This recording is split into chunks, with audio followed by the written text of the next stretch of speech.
What if I told you that the one thing you're always searching for is actually the reason you fail? I'm talking about motivation, that incredible electric feeling when you start something new, the rush of a brilliant idea. You feel unstoppable. You tell yourself, this time is different. But what happens a week later when the work gets boring and the excitement fades? That powerful motivation vanishes and you're left with another half-finished project feeling like a failure. You're not lazy, you're not broken. You've just been using the wrong fuel. In the next few minutes, I'm going to tell you a simple story about a young watchmaker and an old, impossible clock. This story holds the secret to unlocking a power inside you that is far more reliable than motivation.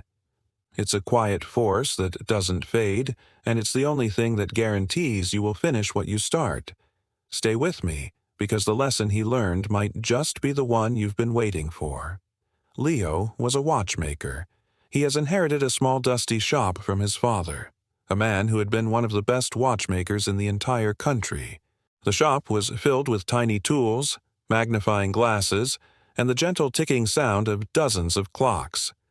Leo was talented, very talented. He understood how the tiny gears and springs worked together to tell time. But Leo was impatient. He was bored by the simple everyday work of the shop, cleaning an old woman's watch or replacing a battery. He felt this work was beneath him. In his mind, Leo was an inventor. His sketchbook was filled with grand, complicated clocks that had never been seen before. Clocks with spinning planets and moving figures that would dance on the hour. These ideas were his passion. He would work on them for hours, fueled by a rush of creative energy. But the moment he hit a difficult problem, a part he couldn't figure out, his excitement would vanish. He'd get frustrated and push the project aside, waiting for a new, even more exciting idea to strike him. Because of this, his shop was failing. He was so busy chasing the next brilliant idea that he neglected the real work that paid the bills. A layer of dust settled on the counters, and the loyal customers of his father's day slowly stopped coming. The silence in the shop was growing louder than the ticking of the clocks. One morning, an old wealthy man entered the shop. He placed a beautiful but silent grandfather clock on the counter. It was a masterpiece made of dark, polished wood and engraved brass. "My father left this to me," the old man said, his voice quiet. "It hasn't ticked in 50 years. I have taken it to a dozen watchmakers, and they all say it is beyond repair. They say your father was the only one who could have fixed it." The old man looked at Leo, his eyes searching. "They say you have his talent. I will pay you enough money to save this shop. If you can make it work again." A flash of excitement, of motivation, shot through Leo. This was not a boring repair. This was a challenge, a legendary clock that no one else could fix. This was a chance to prove he was a genius. "I'll do it," Leo said confidently, his mind already racing. For the first few days, Leo was consumed by the clock. He worked with a fiery passion. Carefully taking apart the complex machine, piece by tiny piece, it was thrilling. But then the real work began. The clock was made of over 1,000 individual parts. To find the problem, every single one had to be cleaned, checked, and measured. It was slow. It was tedious. It was profoundly boring. After a week of this painstaking work, Leo's motivation was completely gone. He stared at the thousands of tiny pieces laid out on his workbench and felt nothing but a rising tide of frustration. His mind started to wander back to his exciting new clock designs. "This is a waste of time," he thought. "I could be creating something new, something brilliant." One afternoon, in a fit of anger, he accidentally knocked a tray of tiny screws onto the floor. As he got on his hands and knees to pick them up, a wave of despair washed over him. He felt like a failure. He decided he would call the old man in the morning and tell him the clock was unfixable. That night, unable to sleep, he was cleaning out his father's old, dusty desk, ready to give up on the whole business. In a hidden drawer, he found a set of small leather-bound journals. They were his father's work logs. He opened the first one, not knowing what he was looking for. He expected to read about passion, about genius, about the art of watchmaking, but there was none of that. Instead, the pages were filled with simple, humble entries. Tuesday cleaned the escapement wheel of Mrs. Gable's pocket watch. Took 3 hours. The third gear was worn. Must replace. Thursday, a young boy brought in his father's old watch. Not worth much, but it meant the world to him. Spent the afternoon fixing it for free. The look on his face was good payment. Wednesday, spent all day on the mainspring of the town hall clock. My back aches, still not right. I failed to fix it today. We'll try again tomorrow. Page after page, it was the same. A simple, honest record of the work.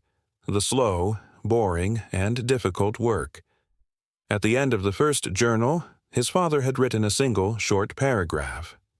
A man who works only when he is inspired will be a man of many beginnings and no endings. The great clock does not tick because it is inspired. It ticks because it is built correctly.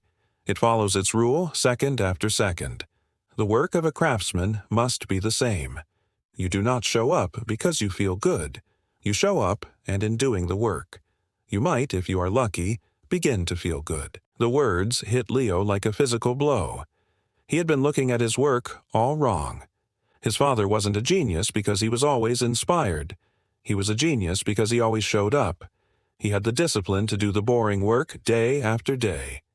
That was his secret. The next morning, Leo walked into his shop and he was a different man. He didn't wait for a feeling of excitement. He didn't look at his own sketches. He walked over to the thousands of pieces of the grandfather clock and picked up a single tiny gear. He made a new rule for himself. He would work on the clock for 4 hours every morning. No matter what, even if it was boring, even if he was frustrated, he would just show up and do the work. The first few days were the hardest. His mind screamed at him to stop, to do something more interesting. One morning, he spent the entire 4 hours just trying to clean a single stubborn part, making almost no visible progress. The old Leo would have quit in a rage, but the new Leo just calmly put his tools down at the end of the 4 hours and said to himself, "I will try again tomorrow." Slowly, a change began to happen. As he worked, he started to find a new kind of satisfaction, a quiet pride, not in a brilliant idea, but in a job well done. He began to see the beauty in the small things, the perfect fit of 2 gears, the clean shine of polished brass. He wasn't just fixing a clock anymore. He was learning the craft of his father. He was building character. After 3 long weeks of the steady, disciplined work, he found it. A single tooth on a tiny gear deep inside the clock was bent. It was a flaw so small, so insignificant that it was almost invisible. It was something you would only find if you had the patience to look at every single piece. With the careful hands of a surgeon, he fixed the tooth. Then, slowly and methodically, he began to put the 1,000 pieces back together. Finally, the moment came. He hung the last pendulum, gave it a gentle push, and stepped back. For a moment, there was silence, and then the magic happened. The clock started ticking. The sound was the most beautiful thing Leo had ever heard. It was the sound of a promise kept. It was the sound of discipline. It was the sound of good work. The next day, the old man returned. Leo simply pointed to the corner of the shop where the grandfather clock stood, its pendulum swinging in a steady, perfect rhythm. The old man walked over to it, his eyes wide. He closed his eyes, just listening to the sound for a full minute. "My father used to wind this clock every Sunday morning," the old man said softly, a tear rolling down his cheek. "I haven't heard this sound since I was a boy." "You haven't just fixed a clock. You have given me back a piece of my life." Leo understood then the work wasn't about him or his genius. It was about service. It was about preserving something that mattered to someone else. It was about the steady, honest work that keeps the world turning. What is the lesson we learn here today? Leo fixed the clock and saved his shop. But more importantly, he had fixed himself. He learned the most important lesson a craftsman can ever learn. So, what is the lesson for us? It is simple. First, motivation is the spark that starts the car. but discipline is the engine that drives it on the long journey. You need the spark to get going, but if you don't have an engine, you won't get very far. A car that is all spark and no engine will just sit in the driveway making exciting noises but going nowhere. Second, learn to love the process, not just the prize. The real reward is not finishing the project. The real reward is becoming the kind of person who can finish the project. The pride that comes from doing hard, boring work is deeper and more lasting than the fleeting excitement of a new idea. And finally, just show up when you don't feel like it. When you're tired, when you're bored, that is when it counts the most. Don't worry about the whole staircase. Just focus on taking the next single step. Clean one gear. Write one sentence. Make one phone call. That is how great things are truly built. Not by lightning, but by the steady, quiet, and unstoppable power of showing up day after day after day. I hope you found value in this story.